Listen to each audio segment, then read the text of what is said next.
Welcome to the Empowered with Erika podcast. My name is Erika FB, and I'm an empowerment coach, mindset mentor, personal development enthusiast, and holistic health advocate. I've spent the last several years healing my mind, body, and soul, and have learned so much along the way. From healing trauma to navigating a sober lifestyle and learning how to step into my personal power, it has been transformational. If you are looking to heal, to be inspired, to uplevel your life, and become the most empowered version of yourself, you've come to the right place. I created this podcast to help you know you are worthy of rewriting your story and to help you navigate your own empowerment journey. You are worthy of living your most authentic, aligned, and inspired life, and I can help you get there. Whether you are diving deep into personal development or just need a weekly pick-me-up, I've got you covered. Thank you so much for pressing play today. I cannot wait to transform together. Let's get empowered. Hello, welcome to the Empowered with Erika podcast. Your host Erika here, and I'm so excited for today's episode. We are going to talk all about how you can design your dream career. So I'm going to share with you some amazing information I learned from the book U-Turn by Ashley Stahl. So this book is all about how to get unstuck, discover your direction, and design your dream career. I heard Ashley talk on a podcast that I love, and as soon as I heard this, I was like, I need to read this book. And then Kyle got it for me for Christmas, and it was a game changer. Honestly, guys, it's one of the things that motivated me to start this podcast. So I'm going to talk about a couple of key principles that she talks about in the book. Of course, you guys need to go get this book. If you're someone that's feeling stuck, if you have an inkling that maybe I need to do something else, maybe this isn't where I'm meant to be, or if you just are questioning what to do with your life, what to do with your career, I definitely recommend taking a look and reading this book. It is so incredibly good, but we are going to talk about some key points that she goes over in the book just to give you a brief overview and why you may benefit from it. Again, you will get something from this podcast, just some key points, but if you want a deeper dive, again, go read the book, U-Turn by Ashley Stahl. So one of the first things she says in the book, which is so funny because I think it's almost the opposite of what most of us are told growing up, which is don't do what you love, do what you are. And it's like, what? That's crazy. So she talks about 3 things that you need to help design your dream career. And that is your core nature, your core skill set, as well as your core values, right? And so those 3 things can help you design your dream career. So your core nature is the first thing she goes over in the book. So what is your core nature? Your core nature is the energy that you bring to a room when you're in the most natural state and a reflection of how people experience you. So when you walk into a room, what is the energy that you're bringing? And really knowing how you feel when you are in your most natural state, when you are at your best. What is it that you're bringing to the room? What is it that is making it so that you're at your best? So this is typically 4 to 6 words that sum up your energy. So how do we assess this? So you can ask people around you. You can just take an internal look at what are things that you believe are your core nature. And so for me, one of my things I believe is leadership. I've always been a leader no matter what situation I'm in. I've always been in leadership positions. And that's really when I'm at my best is when I'm in a leadership role, right? So Kyle, he's like, you have a magnetic energy, like you have a very powerful energy. People feel your presence when you walk into a room. And I've been told that a couple times. And I think that's why my whole life I've had people tell me I was intimidating. And I don't know if it's necessarily that I was intimidating versus, no, I just have this, like, you could call it big personality. I have this big magnetic nature that I bring into the room. So again, this is typically 4 to 6 words that sum up your energy. So what do you notice about your energy now that you also what do you notice about your energy now that you also carried with you at a young age? So not only is this who you are now, but go back to when you were little. What were key things you were known for? What are key personalities? Like, are you someone that always was fixing things? Were you always helping people? Were you always lighting up the room? Were you the funny kid? Like, who were you as a youngster? And also how are you now? Does that make sense? And you need to be able to connect to yourself. So like I said, I've always been a leader. I've always been someone that people turn to. I've always been someone that people have called inspiring, like my whole life, even as a child, right? Or that I have this like magnetic personality. People just come to me. It's kind of crazy. It's one reason why I've gone into coaching, because people just have always come to me and have come to me for advice, have asked for my guidance. Like, I've just always had this leadership mentor role in life, right? So you need to be able to connect to yourself and be able to self-reflect. Also, she recommends asking friends and family who know you best, because typically people will see things about you that you don't even see. Like, Kyle is the first one that was like, you have this really magnetic personality. Like, I can't figure out what it is, but your energy when you enter a room, it's obvious. Like, it is very obvious. You can tell when you're in a good mood. You can tell when you're in a bad mood. I wear my heart on my sleeve, that's for sure. But I would ask your friends and family who know you best to help you figure out what your core nature is. So things you can ask them is, when have you seen me at my best? And how does the room feel different when I walk in? And I would ask like 3 or 4 people this, like, again, your closest friends, family, people that you trust.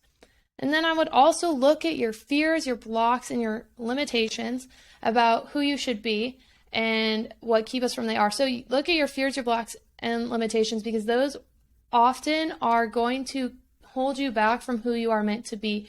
And also they can be a good indicator for what is it that I should be diving into. You know, like, face the fear, do it anyways. And often, like, what we're fearful of is exactly what we should be doing, right?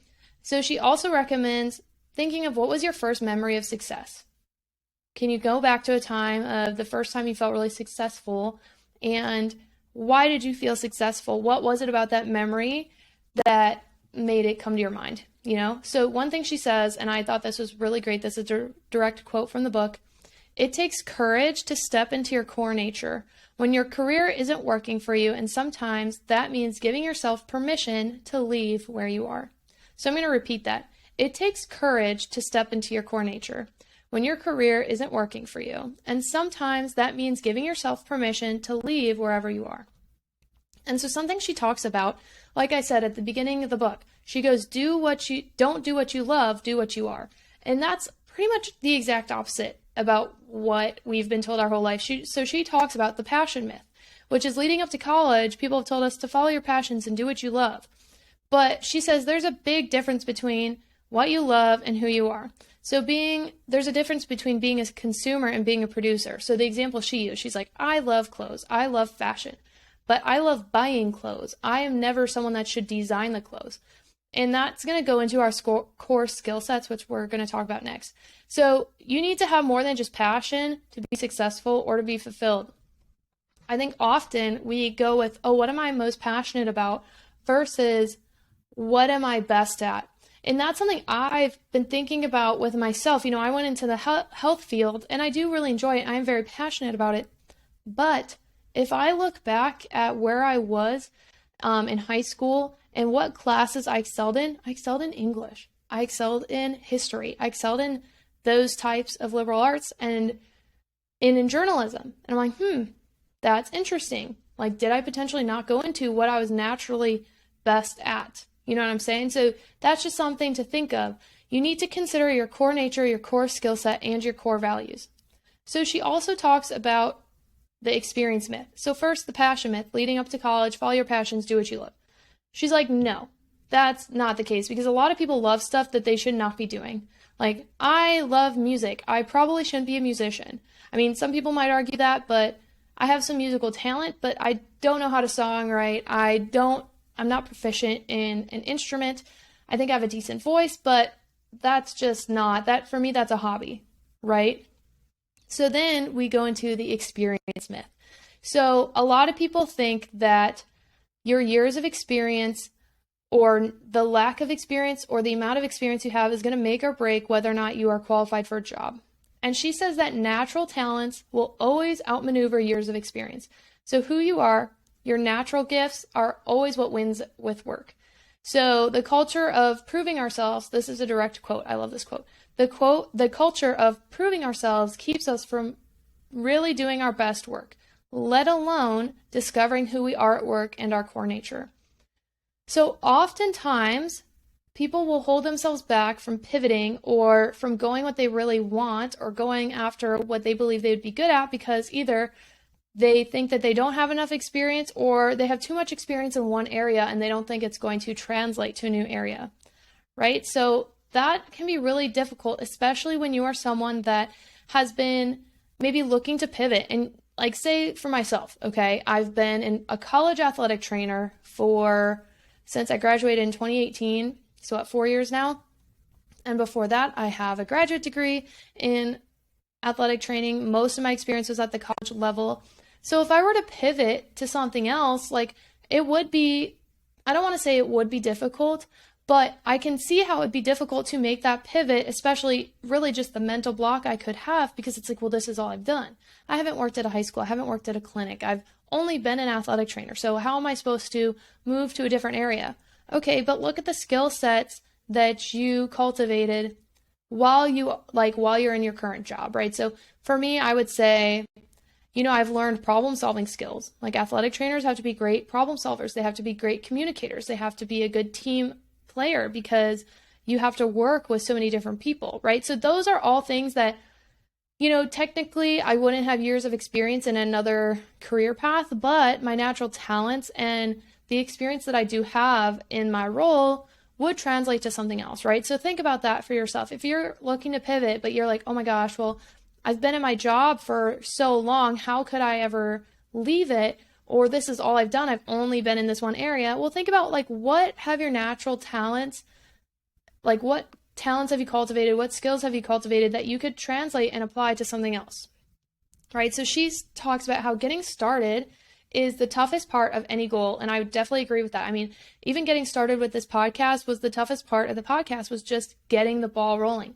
So one thing she talks about in the book is how we're taught that just fine is fine. And people who say they're fine usually just aren't in touch with their pain. So how many times have someone asked you, like, oh, how are you? And you're like, oh, I'm fine, but like, you're not fine, right? Or how many people do you know kind of hate their job, but they settle for the mediocre because that's all they know. And they're like, well, it's fine, so I'm going to just stay here. Like, they're comfortable and they don't want to take a risk. So one thing she talks about is lukewarm feelings about anything are an indicator that it is time to do a self-audit and take an honest look at your life. So again, I'm going to repeat that because I think this is applicable to relationships, career, friendships, even like habits that you're doing, maybe your like fitness habits, like whatever. So lukewarm feelings about anything are an indicator that it is time to do a self-audit and take an honest look at your life. That's like a paraphrase quote from the book. And how many times have you been in a situation where you aren't happy, but maybe you don't admit to yourself that you're not happy. You're like, well, it's good enough. It's fine. Like she was saying before, the just fine concept. You don't want just fine. We spend so much time working. We spend so much time working that, maybe it's not something you're super passionate about, but you want to be at least utilizing your core nature, your core skill sets, and your core values, right? So what are your core skill sets? How can you discover them? So your core skill sets are the skills that you're best suited to use and lead with in the workplace. And this tends to be a skill that bleeds into your job, right? So there's a whole list of them. I'm going to go through them, right? But a direct quote from the book that I love. So I'm quoting her directly a lot because I don't want you guys to think this is all my own ideas. It's not. It comes from the book. It's incredible. She goes, "What we all need is to clean up our windshield. This means taking a look at the muck, the judgments about ourselves and others, the limitations in our thinking about what's possible for us, in the stories we tell ourselves, particularly the ones that keep us in our smallness. It's here where we see the problem we face isn't a lack of clarity, it's being disconnected from ourselves." So a lot of this book, guys, is being able to self-reflect and self-audit and be able to connect back to yourself. So she talks about when people are failing, quote unquote, in their careers, it just means that they're operating out of alignment from their core skill set. So your core skill sets are really your most natural and ingrained talent or gift to the world. And she talks about how often we don't even notice that a skill we have is our core skill set because it's so easy and natural for us. We don't notice how special it is or how masterful we are at it. So, a lot of people have told me, oh, you're so good at podcasting, like you're natural at it. And I don't mean that to brag. I've just gotten that a couple times, especially when I first launched. People are like, wow, this sounds like a professional podcast. And honestly, I think it's because it does utilize one of my core skill sets, which we'll go into what they are, right? So often the core skill set you have is so easy and natural that we don't notice how special it is because for us, it's not hard. So that's the whole point. When something's really difficult, not saying that you can't do it, but it may not be your core skill set if it's something that you really struggle to do, right? And so something we do have, and she goes through this a lot in the book, are limiting beliefs.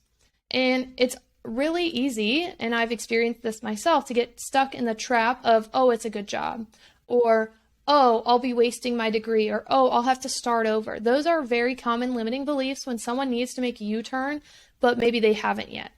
So none of that is true though, because often just because it's a good job, that's not the only reason to stay. And I know, like right now in today's economy, today, July 29th, 2022, that can be hard because, the economy is up in the air. Apparently we're in a recession. So it can be very scary to make a pivot or make a U-turn because you want to stay where you're comfortable because you're like, well, I don't even know what's coming. And to an extent, I definitely understand that, right? But you also need to enjoy what you're doing for work, because at the end of the day, when you're utilizing your core skills, your core nature, and it aligns with your core values, you will be happier. Like, you will be happier. Even if it's not something you think is your dream job, when you are able to utilize these things in your life, it will become a better career for you, almost guaranteed, versus if you're going against the grain, if you're going against your core nature. Like, how does it make sense that if it's something you aren't naturally good at, and again, you can learn skill, so I'm not saying you can't learn a skill, of course you can learn a skill, but if you're naturally terrible with people and you don't enjoy working with people, why would you work a job where you have to be around people constantly, where you have to maybe like customer service? Someone that hates talking to people, someone that hates interacting with others, I do not recommend being a salesman or a customer service person, because all you have to do is build those relationships with people. That's a huge part. Like liking, knowing, and trusting someone is how many people buy products, right? So that just would not make any freaking sense. So this is another shift she recommends, is quitting is not just for losers. It's also reserved for winners. That's a quote from her book. I like that. So it is really courageous to be able to face the truth of where you are and to reserve the courage to do something about it. So basically, she was saying how the magic is in ripping off the Band-Aid. And I think we need to talk about that for a minute because, again, a lot of people have limiting beliefs and how they get stuck in, oh, it's a good job. Oh, it's comfortable. Oh, I've spent so many years in this field, like, how could I leave? Or, oh, I got a master's degree in this area. How could I go do a job that doesn't even utilize it? Well, again, you are going to be learning so much along the way that you can apply to whatever you do next. So if you are feeling the need to leave, then you need to do it. You need to do it. If you are feeling the need to pivot, if you are feeling stuck, unhappy, like if you're miserable, just because it's, quote, a good job, unquote, does not mean that you should stay. Now, of course, I really recommend finding a job that's better suited to you before you make that pivot. But if you are miserable, if you're unhappy, like, we spend way too much time at work to hate our lives. We really do. And again, that doesn't mean that you necessarily need to do your passion for work, right? Like right now, this podcast is not my job, but it's what I'm passionate about and I love doing. And so it's like a side project for me. And maybe someday it'll be my job, but for now, it's not, right? So I need to be able to be in a position where I am utilizing my core skill sets and my core nature and have it align with my core values for it to be a good fit for me personally. And if one of those things isn't lining up, like, it's time to look elsewhere, in my personal opinion. But again, I'm someone that's like, we only have one life.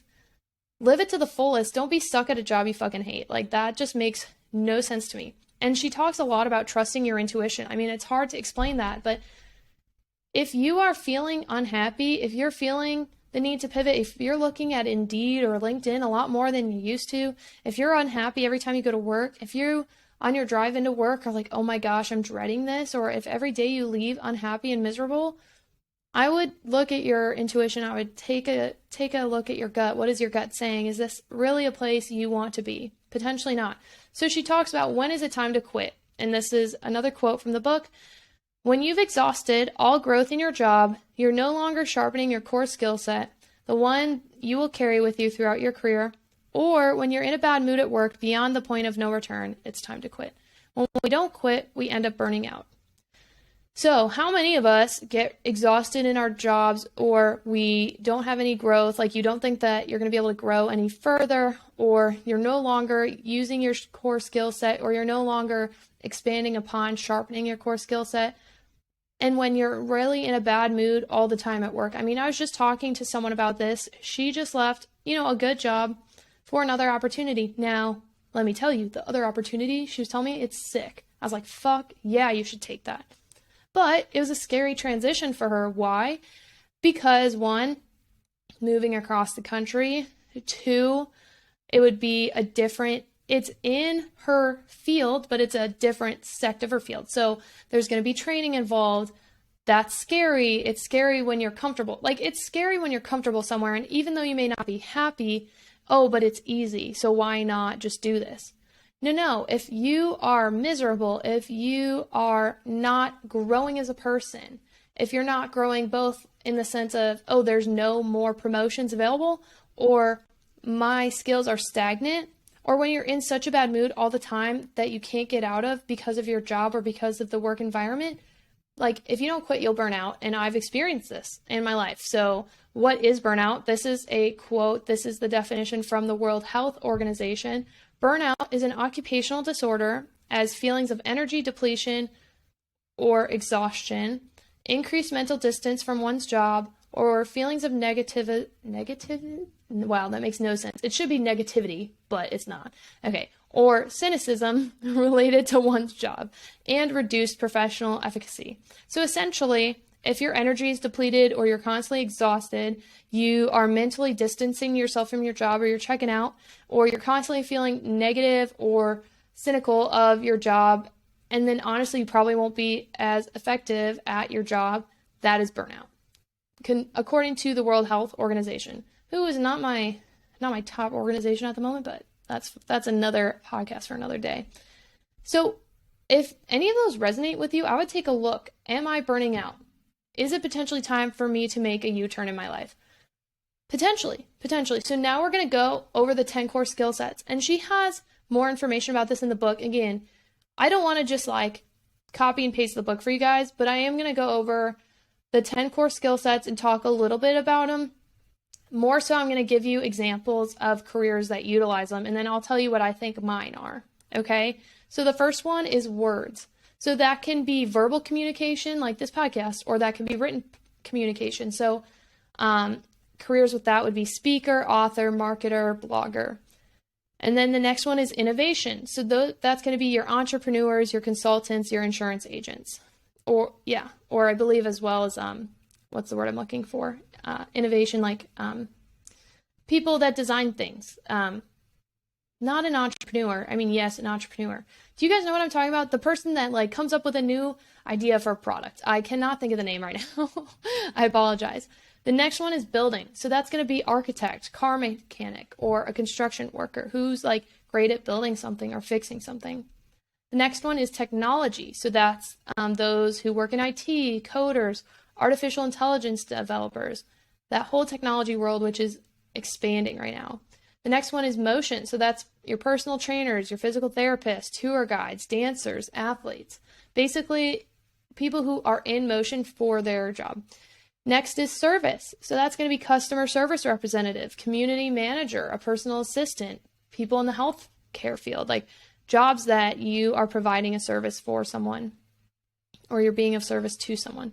The next one is beauty. So that's interior designer, illustrators, editor-in-chief, a graphic designer, potentially those who work in like personal beauty. So like estheticians, I just did not say that right, or hair stylists. Sorry, I do not know why I'm blanking on words today. I apologize. Probably not enough coffee. So those who appreciate beauty, potentially artists as well. So coordination is the next one. So that's your event planners, your operation managers, your logistics leads. I always thought my mom was really good at coordinating things. I was like, she should be an event planner. Like, she is so good at that shit. Next one is numbers. So that's your accountants, your financial advisor, your investment banker, chief financial operator or officer, bookkeepers. So, like I said, those are the 10: words, innovation, building, technology, motion, service, beauty, coordination, numbers. And I'll be honest, guys, like when I was trying to figure out like what is mine, like I was really struggling with this when I read the book. And I read them all to Kyle and I was like, what do you think? And he's like, words, for sure. For sure. And I was like, oh, okay. And then he's like, maybe service.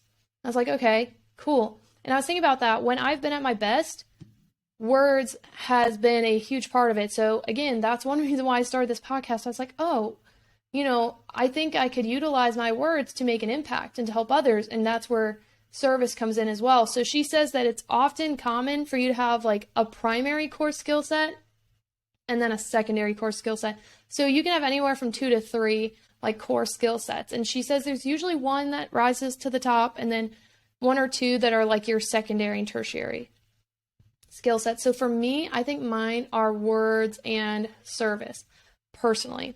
And that's where I love doing this podcast. I love coaching, or even let's look at athletic training.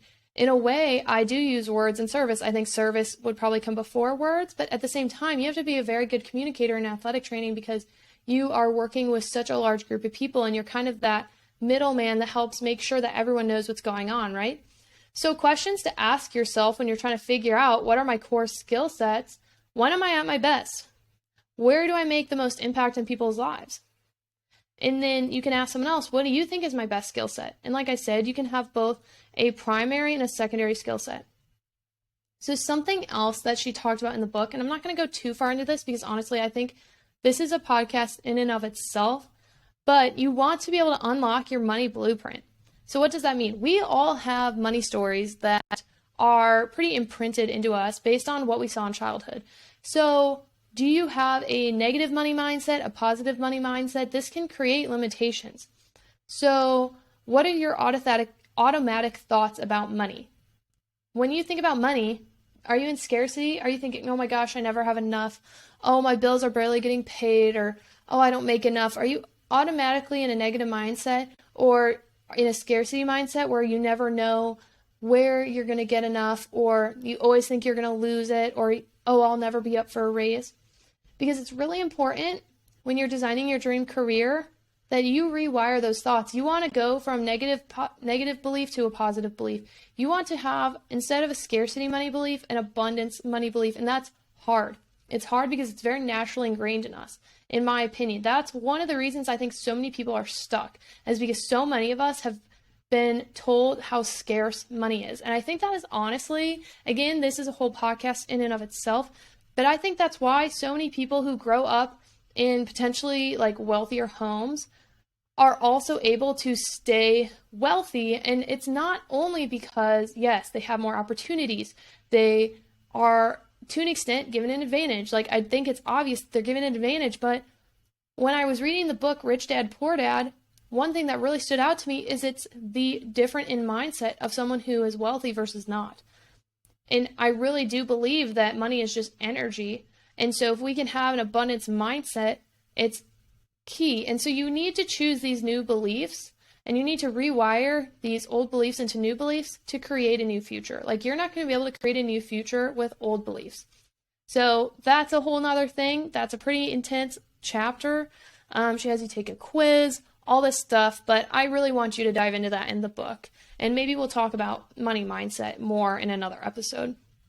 So the last thing she really talked about, well, we have one more thing, but like I've been saying all podcasts, you have your core values, core skill sets, and your core nature. So now let's talk about your core values. It's relatively self-explanatory, but your core values are the principles that sit within the core of our being. They are our North Stars for our career path. So typically everyone has like 4 to 5 core values. And she was talking about how anxiety is a messenger, that your core values are a filter.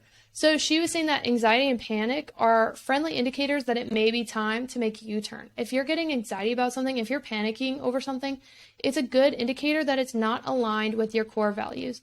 So we disconnect from ourselves and our true purpose when we make decisions from a place of fear and anxiety. So again, this is very linked to our money story. But you need to think about, what are your core values? And she has a process on how you can determine that, and I will share that with you. But for myself, when I was thinking about what are my core values, Like, because I've been really digging deep into what do I want with my life? Like, I'm getting closer to 30, I'm in my Saturn return, and I'm like, is my current career aligned with my core values? And in some ways, yes, and in some ways, like, potentially not. I'm not sure, so I'm still evaluating that right now. But core values are really important, right? So for me, one of my core values is freedom, right? So freedom is very important to me. And that's because, true Sagittarius nature, I don't like being tied down. And freedom, that's freedom of money, freedom of time, freedom of location. I just don't like being stuck.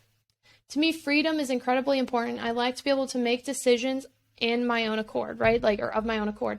I hate people telling me what to do.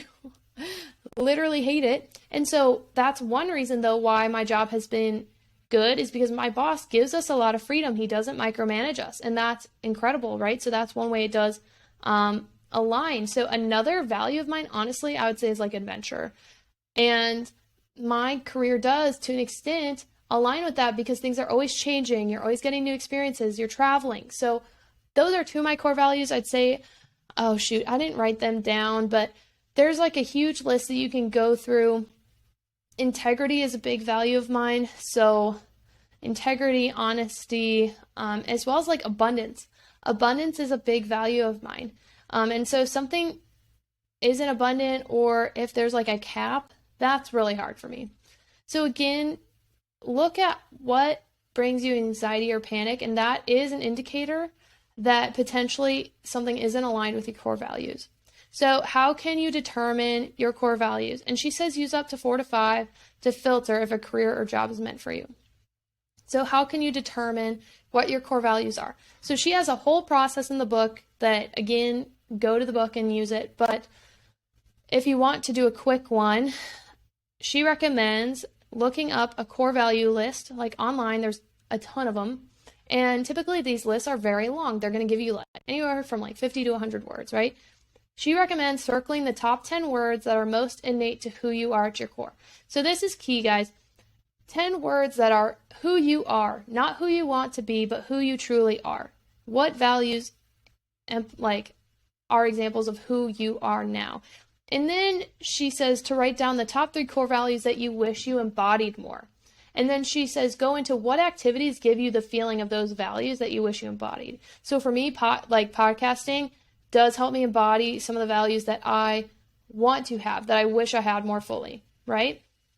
And then she said, once you have your 10, narrow it down to the top 5 that you cannot live without. Not just that would be nice, but you need these in your life or you will be miserable. She said, then when you're looking at jobs, see if they meet or violate your core values. If a job or a career violates multiple of your core values, like that is assigned to U-turn. Potentially just one, that's still assigned to U-turn, or it's just going to be more difficult to be happy in that regard. Like if you are not aligning your life with your core values, it's going to be a bad time, and it's going to be a bad time. And that's not just with career, that can be with so many different things, with your relationships, with friends, family. Like you need to stay aligned with your core values in all areas of life, but especially with your career. So then she talks a little bit about your core interests.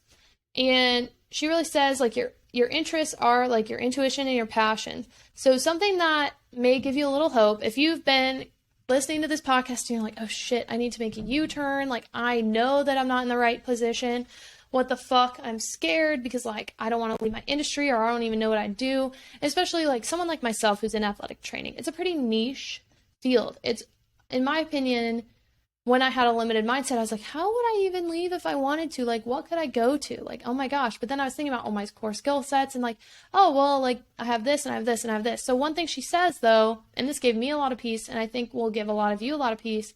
Often people are in the right industry, but they're not using the right like skill sets in that industry, right? So if you're using the wrong core skill set, sorry guys. If you're using the wrong core skill set, then that can be an indicator that you need to pivot. But she wants you to take a look at, is it that you're using the wrong core skill set, or is it the industry as a whole? So you need to differentiate. Is the industry fine, but I'm in the wrong niche in the industry? Or is this industry as a whole not aligned with my values? Because some industries as a whole are not going to be aligned with your values. Or potentially, maybe you want to be in, let's say, I'm trying to think of a good one.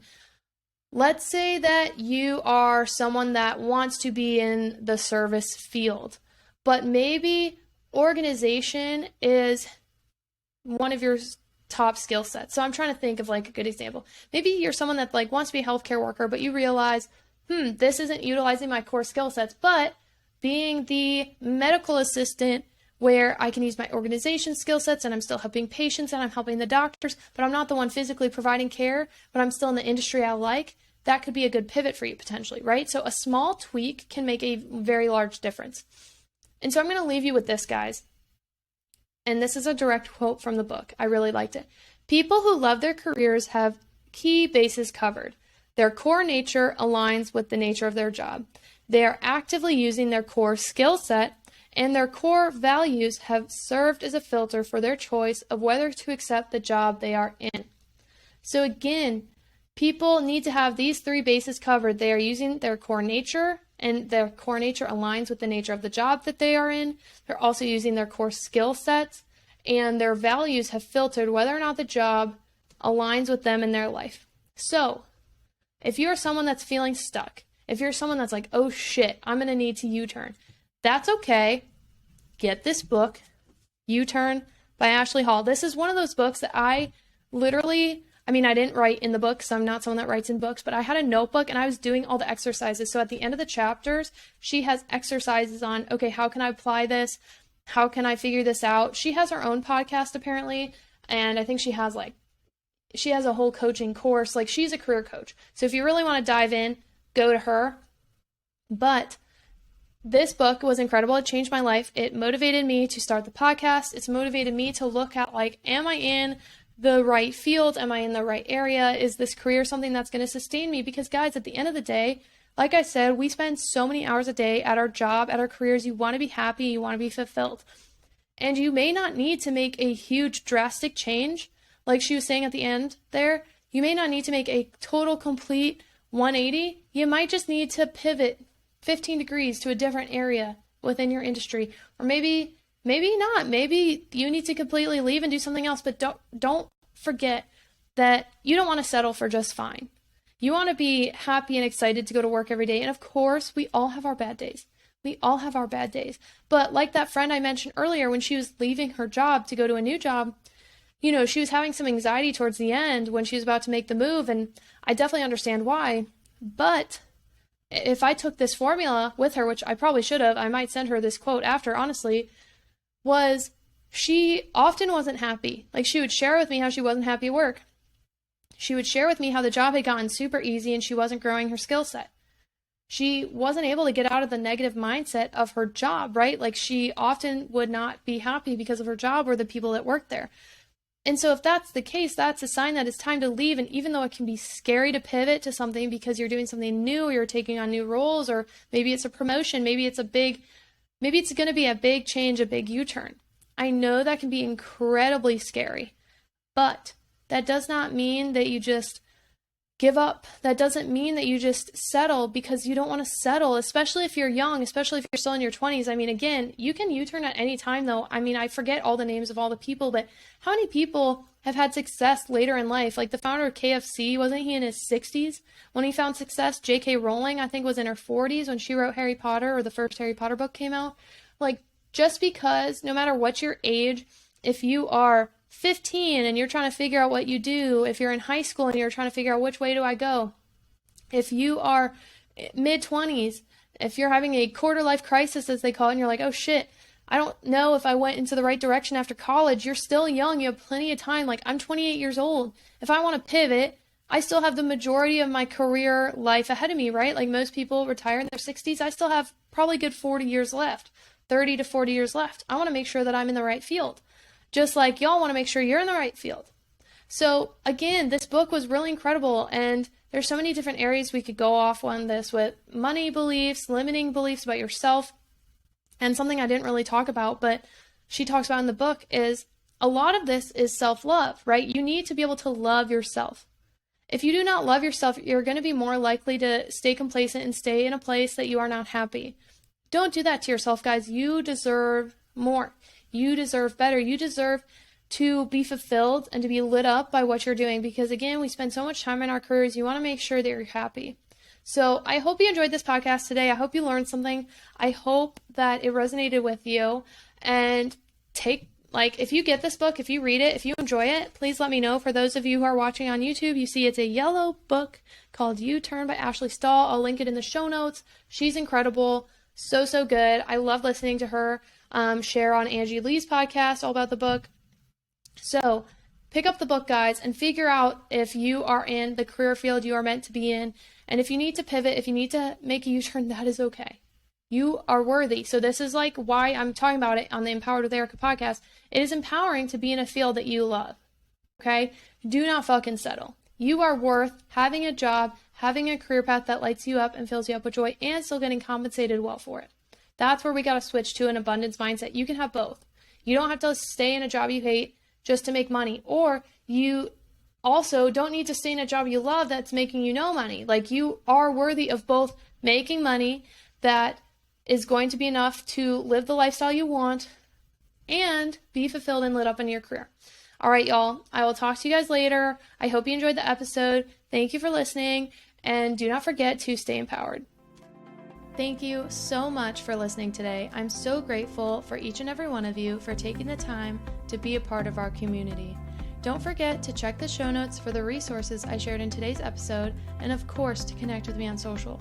You can find me on Instagram and TikTok at erika.vishkalis. You can also find me on Facebook at Erika Vishkalis. If you want to be a part of our online community, check out our Facebook group, Empowered with Erika. You can also find all of our offers and community links at empoweredwitherika.com. I always love hearing from you, so don't forget to rate, review, and subscribe, and tag me with your biggest takeaways from today's episode. Let me know what you loved and what you want to hear more about, and share it with someone who you think would love it too. I cannot wait to share more with you. I will see you next week, and don't forget to stay empowered.